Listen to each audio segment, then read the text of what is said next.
Welcome back aboard the Celebration. We're here with Thomson today, and the guys that entertain the thousands of passengers who pass through this ship week in and week out. Bram is the man who's responsible. He's the cruise director. Nice to meet you. Very nice to meet you too. I've heard you all week. I mean, you're the guy that comes over the tannoy, that keeps us up to date with everything that's going on. Every day there is tons of stuff happening on board, isn't there? Yeah, it's taken a long time to research, put it together. We make sure that we've got a great entertainment team to deliver it, and we pride ourselves on a very high quality entertainment package here on board Thomson Celebration. I noticed there's no bags under your eyes, but I mean, you're working really hard. You're here something like 27 hours a day. You're all over everything. That's a big part of this cruise, isn't it? That you're around, people can meet you, people can talk to you, and then they hear you through the tannoy. Yeah, we are very lucky that we've got fantastic jobs. I appreciate the fact that I haven't got bags under my eyes, but I do feel privileged to have this job. And it is hard work. We put a lot of hours in, but the feedback that we get from the guests is the fact that it's all worthwhile. Now, we're going to talk to Mab as well, because your job is to tie everything together. I mean, I've seen you in Liberties and places like that, introducing various competitions and acts. Do you enjoy it, firstly? Because it seems like this is a little bit of showbiz, isn't it? Oh, absolutely. I mean, it's an incredible job. I get to see different people every single day, welcoming people into Liberties every single night.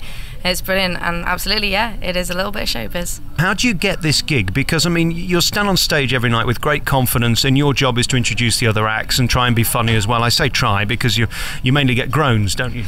I do get one or two groans, but I do deliberately go down that road. But, well, you're laughing now, which is quite good. It's quite unusual for me. But we get an awful lot of training before we're put into this position.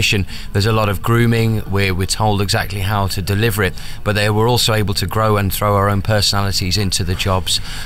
So we have people who've got experience with entertainment, and also people who may have come from a background of being in the building trade, but if they've got the talent and they've got the quality to enhance our product, then we'll make sure that we groom and nurture. For me, getting the job and how to get the position, I started off within the team as a show team based person, and then I've sort of worked my way across. It's very good that Thomson Cruises do promote within. They're very keen to nurture and develop new talent, so I'm very lucky that I've got that grounding from what they taught me from the very beginning over the past 6 years that I've been with the company. And it's very rewarding. Couldn't wish to be doing anything else. And anyone that is looking to take on an entertainment-based job, then fantastic. Guaranteed a long amount of time. We're on for, say, maybe 6, 7, 8 months at a time. And we also make sure that we do have downtime. We do make sure that our stamina is kept at a very high level. And although it's a lot of work, but it's a very pleasurable job at the same time. I don't think I could do your job because I'm not pathologically cheerful all the time. I'm quite grumpy a lot of the time, and many of my radio shows end up getting angry at people. You walk around with a smile all day long. Is that exhausting? I do get cramp in my cheeks every now and again, but I would say that we are travelling around the world. We've seen some fascinating places. To be just in this area at the moment where we've got Petra, the Valley Kings, the pyramids, we have an opportunity to gain this experience of the itinerary that we're in. I have about 6 or 7 meals every single day in the restaurant. I'm 3 times bigger than I was when I first came on board. So these things do keep you very recharged, and I'm very lucky, have my own cabin. I make sure I've got my TV on the sports channel, so I keep up to date with how my football team's getting on, and it keeps a massive smile on my face. And thank God for Sky News as well, keeping us up to date. Yeah, I'm not too sure whether we're allowed to promote them, but absolutely, Sky Sports News is a godsend. Hey, Mab, I want to talk to you about this eating thing. Why do we need a buffet at 4:30 in the morning? Who's going to it, and who's eating at that time of day? You will find Bram down there at 4:30 in the morning, but we do have our late night disco. We have a resident DJ on board, so a lot of people stay up till 2, 3 o'clock in the morning with our DJ Ryan, and then quite often after that fancy going down for a cup of tea, a little bite to eat, and it's for anybody that sort of fancies a late night snack, really. Is this a certain way of life that you either love or hate? Because I can imagine for some people it would be quite claustrophobic, it would be quite lonely. If you're a family guy, this ain't going to work because you're away for long periods. What type of person do you need to be to make it work? I think you have to have a sort of sense of wanting to travel and all the rest of it, but it's very easy, you say, being a family guy and being at home. When you come on board, very quickly, the crew around you, they become your family for however long you're on for.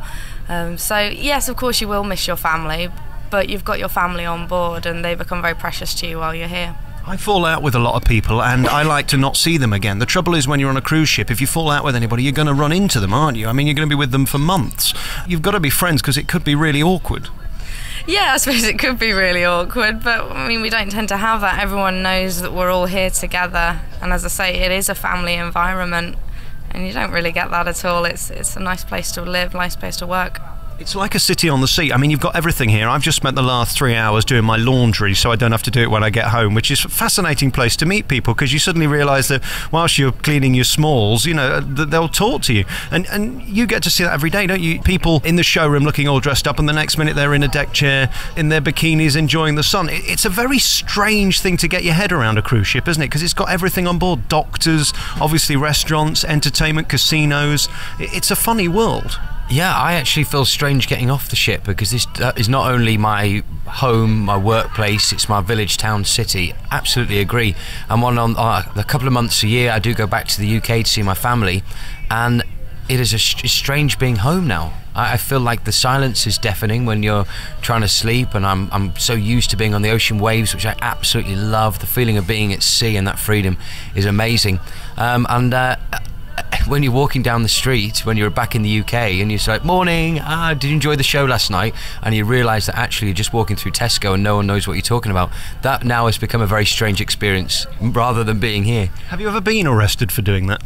Many a time, yeah. I don't want to go through that now, but there's a list as long as your arm. I just want to play a huge compliment. I know we've got sat here the lady who's responsible for all the shows. You've got some incredible talent on board, some West End talent as well, really. I mean, these voices are incredible, and they're knocking it out twice a night.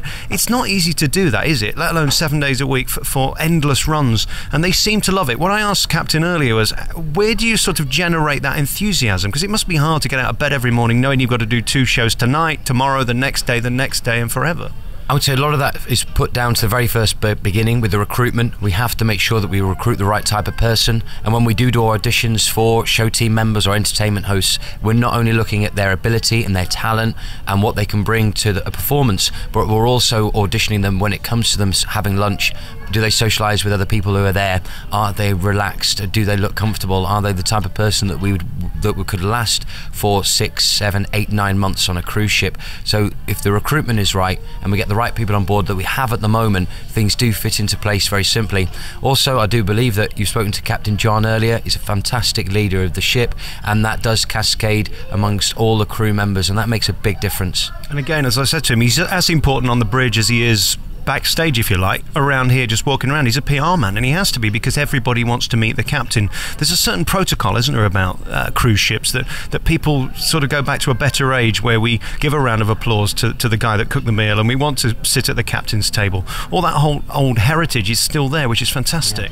Yes, we're taking us all off into a fantasy land where we get to meet the executive chef, and he does such a wonderful job, and it's wonderful that we do bring him out on stage and he gets a round of applause because of the work that he does, and he really appreciates it. And it's nice to see the people who work behind the scenes, because putting this 33,000 ton ship and taking it from A to B all over the place with 500 and odd crew members, and you get to experience what all these different crew members do to make this such a polished operation on board the ship. So long may it continue the old-fashioned traditions. Hey, listen, nice to meet you. It's a real thrill seeing your guys and working so hard to make everybody stay so enjoyable, and that's really what it's about, isn't it? That if they go away happy, you've done your job. Yes, absolutely. On a Thursday morning, when the disembarkation procedure starts, when everyone walks down the gangway and we make sure our entertainers are on the quayside, hearing the comments and seeing the smiles is the most important thing.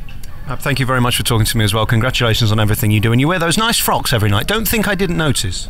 Oh, thank you. Yes, I do like my dresses and my shoes. Bit of clammy. See, it must be nice for girls to get dressed up every night. That's what you want to do, isn't it? Absolutely. There aren't many jobs in the world where you can put on your best dress and your best shoes every night and go out and party with the passengers. Yeah, feel a bit daft working in Tesco's dressing up like that. And stop talking to people in the streets when you get home, because you're going to get into bother. Yeah, I'm going to try and do that. Maybe a straitjacket is what I need. Really nice to talk to you. Thank you, guys. And if you want to come along, just Google Thomson Celebration and you'll have a lovely time. Thanks very much. Thank you.